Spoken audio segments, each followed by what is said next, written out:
Hello and welcome to this art workshop provided by Arts for All Nevada and Washoe County School District.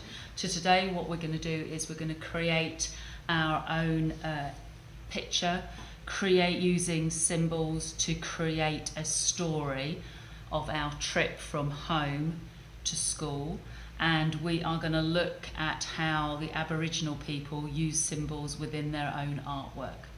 So what we're going to need is some brown paper, some oil pastels in earth colours, I'll talk a little bit more about that later, an actual pencil to draw out some of the designs. I've also got a blunt pencil that's just got an eraser on the end of it, which we're going to use to stamp, and some white tempera paint in a container. I'm just using this small glass container. So I'm going to push this all to the side. Because we're going to be printing with the tempera paint, you're going to find that you're going to need somewhere for it to dry because the paint is going to be quite thick. So this is a book called Ready to Dream, and this is about a journey that this person takes to Australia where the Aboriginal people live. Ready to Dream. Ali jumped along as they boarded the plane. Mama was taking her all the way to Australia. She held her backpack tight. Inside it, her crayons, coloured pencils, paints, brushes, and lots of paper were safely tucked away. The aeroplane ride took a day and a night. Ali drew the ocean and the clouds. Alice Springs, a town in the centre of Australia, would be their home for a whole month. When they arrived, Ali told their taxi driver she was an artist. He pointed to an old woman on a bench and said she was an artist too. "Can I go talk to her?" Ali asked Mama. "Sure, but don't be a bother." Ali smiled at the woman. "We flew here in a plane. Want to see?" The woman looked at Ali's pictures for a long time. "I like the brown clouds. That was an accident. The plane shook and messed it up." The woman reached down, scooped a handful of brown sand and poured it into Ali's palm. "When a storm blows sand into the sky, the earth dreams brown." Sand whirled in the air and burned Ali's eyes. "Was she in a sandstorm?" "My name's Ali. What's yours?" "Pauline." That week, Mama and Ali took a riverboat up north. Ali wanted to use brown sand instead of paint for colour. All she found was grey mud, but the sunlight made her pictures glisten. Back in Alice Springs, Ali saw Pauline again. "I saw fruit bats," Ali said, "and dingoes and crocodiles."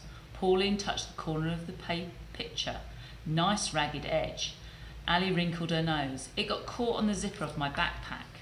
"Crocodiles dream strong, their teeth chomp and tear. Maybe you should bite off the other three corners." Ali tapped her fingertips on the ripped corner. "Oh, did it give her a nip?" The next week, Ali and Mama took a trip to the desert. Ali looked for something strong to paint on, something as strong as crocodile teeth. When they returned, Ali found Pauline walking along the roadside. "I saw galliards and bandicoots and kangaroos." She took a rock out of her pocket and handed it to Pauline. "That's a kangaroo. I painted other rocks too, but they fell through a hole in my backpack and bounced all the way down a ravine. They're lost." "Down a ravine? That's good. Kangaroos dream free." Pauline gave back the rock. "Throw this furry one so you can hop free too." The rock seemed to jump in Ali's hand. She threw it high and watched it bounce away. Was the fur moving in the wind? The third week, Mama took Ali on a train ride south. This time, Ali touched rocks and leaves and branches, and she gathered furry bits of eucalyptus bark. When Ali returned, Pauline was leaning against a wall, looking out over the desert. "I saw fairy penguins and a duck-billed platypus and koalas. See my koala?" Pauline petted the koala. "No accidents this time." "No, but my painting keeps curling." Pauline put her arms in Ali's cheeks. "Koalas dream in warm balls in the crooks of trees. Let it curl." Ali let go of the corners and the bark curled up in her hands. Was this koala sleeping? As they drove east on their final trip of the summer, Ali looked for something warm to paint on. She ran to find Pauline when they got back. I saw wombats and possums and rainbow lorikeets. Look, Ali flapped her arms. See the lorikeets' feathers? Crocodiles bite, kangaroos bounce, koalas curl, said Pauline. Every picture has a story to tell.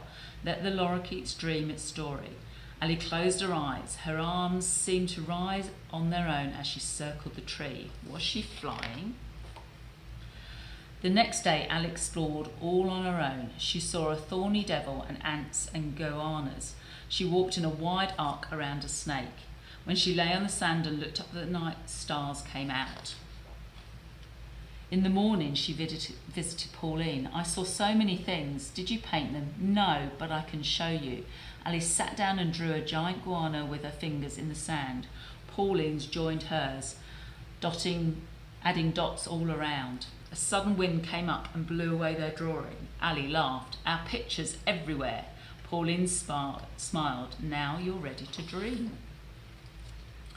So that's all about her trip to Australia and where she met an Aboriginal person who thought about her paintings and her drawings in a very different way.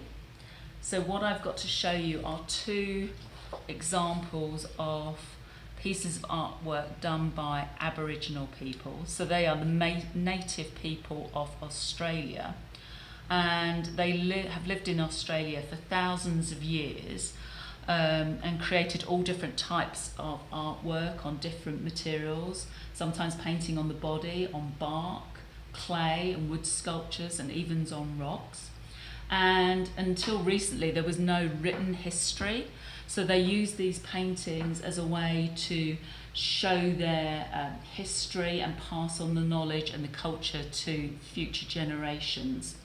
Now, Australia is a really big country, so there's lots of different tribes of Aboriginal people, so they have their own different types of painting and drawing and symbols. But they all follow the same idea of a dream time, which was a time when creation ancestors rose from underground. They were human-like spirits, and they walked across the landscape creating rivers and mountains and plants and animals before returning to the earth. And the paintings were used to show the stories of what they actually did and what they actually made. And during some of the rituals, they actually repaint over the paintings so that they keep that knowledge alive.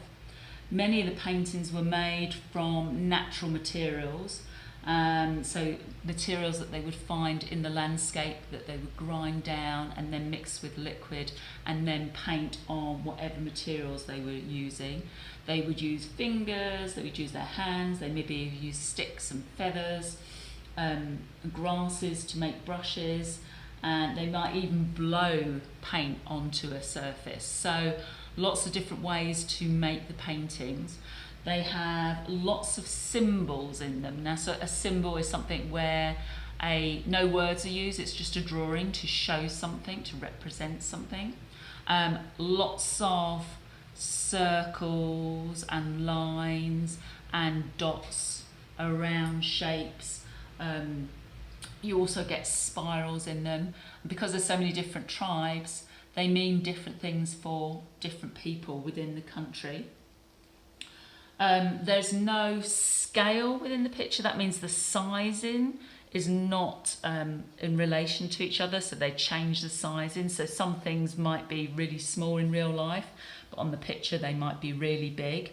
And they tend to do the view looking from above, basically because they can paint on the floor and then walk all the way around the drawing or the painting, so they don't have to do it from one angle like we tend to do when we're drawing our picture.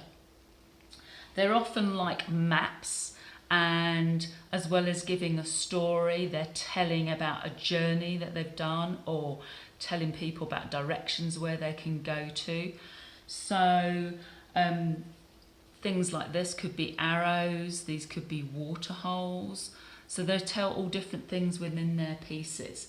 So we're going to use this sort of idea of using symbols and pictures to tell our own story that's very personal to us. Okay, so let's move this to the side. Some of the words we're going to use are narrative artwork, symbol, and earth colours. So I'm going to bring some materials down. So a narrative artwork, and this is just another example from a different place, is a piece of artwork. It could be a painting, a drawing. This is actually a tapestry. This is the Bayeux tapestry. And it's the one that tells a story about an event or a place or something very personal to you. This is a very long tapestry, and it tells the story of a battle. And you can see these soldiers fighting against each other. But again, it's the artist's own ideas of it. You don't have to copy what someone else is doing. A symbol is a picture of an everyday object that people will recognise. So we probably recognise this symbol. We've probably done it in our own. You see that, you probably think of the sun, or maybe of this symbol, you maybe think of a house or a building. So they're very simple pictures that people can tell what they are without any written words next to them. And earth colours are sort of yellows, reds, got peachy colour, all colours that you think of that you might find in the earth. And with the Aboriginal people, they were colours that they could make from natural materials, rocks and plants that they could find around them and mix them with a liquid and make them into paint. So we're going to use our earth colours using our oil pastels today. So let's move all that to the side and let's get started on our piece. So we're going to use our brown paper. Now, what we're going to do on our piece is actually tell our story of how we get to school. So from our home to our school. And remember, we can change the sizes of things. It doesn't have to be a real map. So I'm going to use a very simple, I'm going to draw it out in pencil first. This is my symbol for my house, and this is going to be my symbol for a school. I'm going to put a book inside it. Everybody has different symbols that mean different things to you, so you do not have to do the same as mine. You can make your own. And all I'm going to do is I'm going to do some sort of road, and I'm going to make a really simple car. So I'm just going to do a sort of rounded shape and the wheels on it. You can draw a different one, or maybe you've got stamps that you can use for different symbols.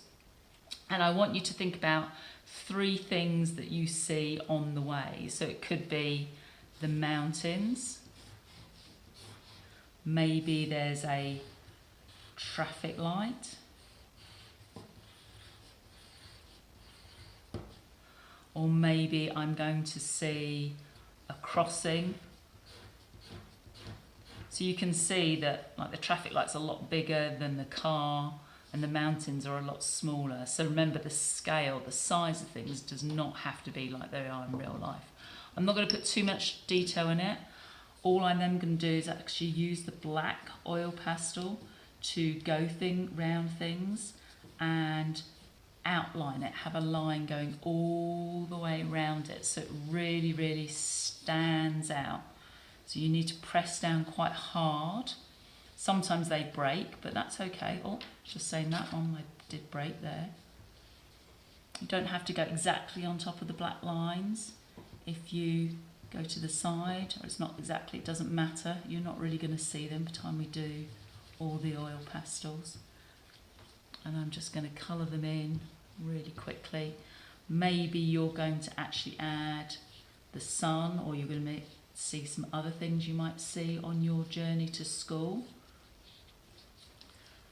I'm going to put the sun up in the sky here. Again, I'm going to make it quite big, just to tell a little bit more of a narrative story about my journey to school. And if you want to colour things in, you can do. Once you've got the basic shapes, what I'd like you to do is use your earth colours, so the colours that make you think of things growing, and think about doing either patterns or marks within your piece. So maybe I'm just going to do some lines to fill up a space. And I'm going to go all the way around here. Maybe I'm going to do some dots in this section. And you can mix colours. Maybe I'm going to have some red ones in there as well. Remember, the Aboriginals used lots and lots of different marks, circles, dots, lines in their pictures. So you can decide what you're going to do. I'm not going to do the same thing all over. I'm going to change it around to make it interesting. Maybe I'm going to do a diagonal lines and maybe make it into a checkerboard. I'm doing it quite quickly to show you some ideas. You do not have to do the same as mine. Maybe I'm going to put a dot inside those. You can change it depending on what you want. I'm going to do some swirls and fill in that section up there. So yellow, it obviously could be a yellow sun, so if you want to, you could colour that in yellow, but remember the colours don't need to be as they are in real life. I'm going to have some lines coming down here. Change different colours for the different mountains.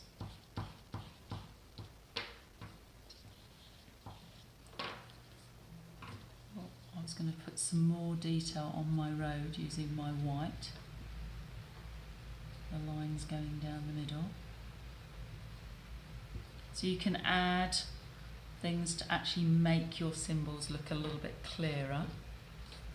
What shall I do over here? I'm going to do some zigzags up on this side. So think about different lines or different patterns you can use. We might have used some in a different project that you could use into this one. So cover your whole picture, and then what we're going to do is we're going to go back to the dots that happen a lot in the Aboriginal work. And instead of drawing them, we're actually going to print them. So we're going to use the end of the pencil, and I'm using one that hasn't been sharpened, and I'm using this as a little stamp. So I'm going to use it to outline my main pieces in my picture. So I'm actually going to outline the road. And you can see I'm probably doing like 3 dots and then getting some more paint, and I'm just going up and down. I'm not moving it around. Do both sides of that. Keeping the spacing quite even, but you can experiment with what works for you. Maybe you want to go around the school. And remember, this is just my symbol for school, but if you think another symbol would be better, then you change it. You do not have to use the same as mine. The same as a house. Maybe you want to make it more look like your apartment or wherever you live. You can actually even add some into some of the patterns or the designs that you've done. You may even want to go around the whole thing and give it a border. So you decide how you want to use the dots. It's going to take a little bit of time to dry because they are quite thick on the paper. That is my piece, but if you want to, what I'm also done is I've done a sheet of symbols which you can photocopy on the same colour paper as you are using for the background, and instead of drawing those out, you can cut out and glue the symbols and make your own map, just sticking down the pictures and deciding what things you see on your journey, and then again using the oil pastels to add in any patterns or marks within it. Remember, it's quite interesting, I drew this originally as a fence, but then I looked at it again and it looks like a railway track. So remember, symbols mean different things to different people, so we don't always see things the same way. But have fun experimenting and think about things that you see on your journey to and from school, and make it a real personal picture telling the story of how you get to school every day. So the other thing, if you finish that, you can maybe play around with other symbols that we see. And this one was just the idea of emojis. We see a lot of emojis with our phones and things. So maybe you can make a symbol showing how you feel. This one's a really happy one. I just drew the circle and coloured it in, but maybe you want to use a yellow paper plate or a different colour and draw in your eyes and your mouth and maybe eyebrows or any other features that help to show what emotion that you're feeling today. So have fun experimenting and making your own symbol of how you feel, and I'll see you next time. Bye.